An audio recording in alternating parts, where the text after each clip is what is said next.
gatas, isda, manok. Swerte nila sir ngayon. Yes sila, di ba? Gatas, karne.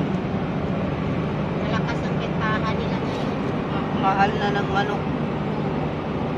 Isang manok, mahigit ng kilo na. Yung 2,100.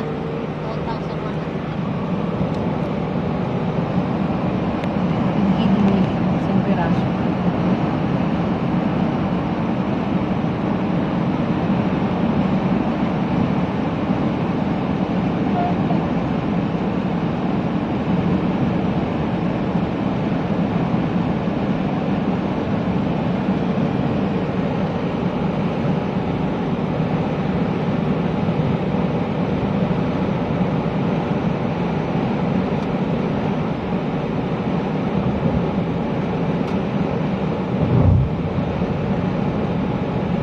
Nakabili ka sa Luyot Kabsa? Oo.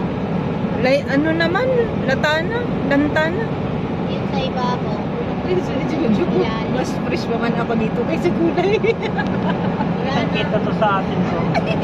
Nagre-reklamo nga ako. Eh, sabi ko mas fresh naman ako dito kaysa dito. Sabi ko, ano ba tong gulay nyo? What happened? Tawa yung yung lalaki doon na isa. Tawanan ako si Kabayan yung taga-kilo eh. Eh, wala nang pumapasok na gulay. Kapag tsagaan na lang natin yan.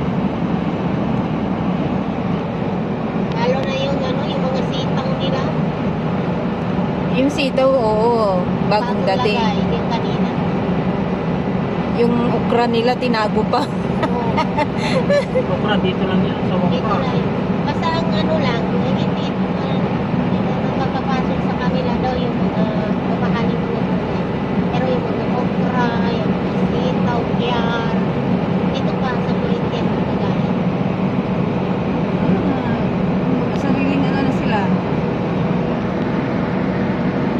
Kaya swerte nung may mga gulay. Tapos swerte nung mga sa mga pagkain. Kung ano kumpanya nila sa mga pagkain. Lalakas ang bentahan nila ngayon. Kaysa yung mga Eh, damit. may lalo na may farm sila sir. Pero, lalakas na yun. Kasi sariling ano na. Sariling punto na ngayon. Arte-arte lang mo yung mga sobrang kayamanan, mga mayayaman na mag-import-import pa sa New Zealand, mga beef nila. Nagaman ang muna. Ay. Pati cake, manggagaling pa ng London. Tuwing mag-birthday si Nansla, galing UK pa. Yun din yung ano, advantage nila. Para matigil na. Ala, yung ano kung tagkili kayo ng sariling ano, produkto nyo. Bakit mag-import, export, import?